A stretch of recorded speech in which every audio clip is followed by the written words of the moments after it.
কখনো কি এমন কোনো জায়গার কথা শুনেছেন যেখানে নিজের হৃদস্পন্দনের শব্দ পর্যন্ত শোনা যায়, যেখানে নিস্তব্ধতা এত ঘন যে মনে হয় সময় থেমে গেছে?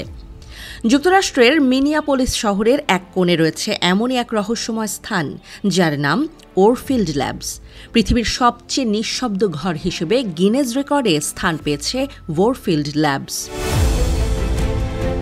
এই ল্যাবটি একসময় ছিল একটি সঙ্গীত স্টুডিও যার নাম সাউন্ড 80। এখানেই প্রিন্স, বব ডিলান ও ফাঙ্কি টাউনের মতো বিখ্যাত গান রেকর্ড হয়েছিল। পরবর্তী সময়ে স্টুডিওটি কিনে নেন শব্দবিজ্ঞানী স্টিভেন ওরফিল্ড। তিনি ঘরটির ভেতর তৈরি করেন অনন্য এক স্থাপনা। প্রথমে ইস্পাত দিয়ে একটি ঘর তৈরি করা হয়, এরপর সেই ঘরের ভেতরে আরেকটি ইস্পাতের ঘর বানানো হয়, যার দেয়াল জুড়ে বসানো হয় ঘন ফাইবার গ্লাসের ত্রিভুজাকৃতির স্তর। এই বিশেষভাবে রুমটি বানানোয় শব্দ শোষণ করে নেয়, ফলে ভেতরে প্রতিধ্বনিত দূরের কথা বাতাসের হালকা কম্পনও শোনা যায় না। এই ঘরটিকে বলা হয় অ্যানেকোয়েক চেম্বার বা একটি নিঃশব্দ কক্ষ, যেখানে শব্দমাত্রা নেমে আসে ঋণাত্মক 25 ডেসিবেলে। এত নীরবতা মানুষের স্বাভাবিক অভ্যস্ততার বাইরে। সেখানে দাঁড়িয়ে বা বসে আপনি শুনতে পাবেন নিজের নিঃশ্বাস, রক্তপ্রবাহ, এমনকি হজমের শব্দ। অনেকে বলেন এমন পরিবেশে দীর্ঘক্ষণ থাকলে মস্তিষ্ক বিভ্রমে পড়ে যায়। তবে সাম্প্রতিক বছরগুলোতে এর মালিক ওরফিল্ডের নাতনি এমা ওরফিল্ড জনস্টন এই কক্ষটিকে নতুন অর্থ দিয়েছেন।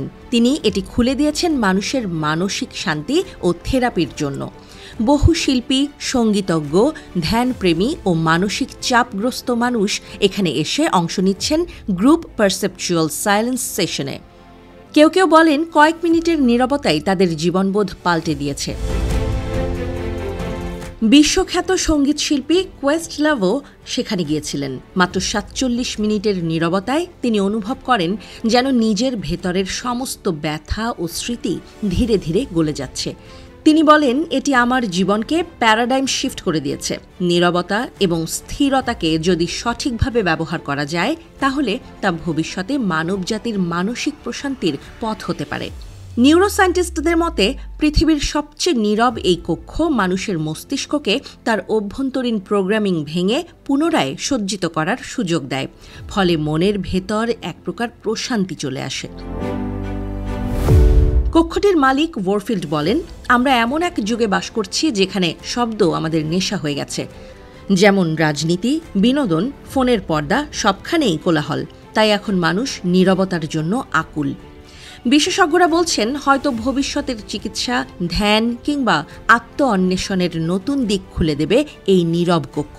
কারণ যেখানে সব শব্দ থেমে যায়, সেখানেই নিজের সঙ্গে কথোপকথন সেরে আত্মার প্রকৃত শান্তি খুঁজে পায় মানুষ।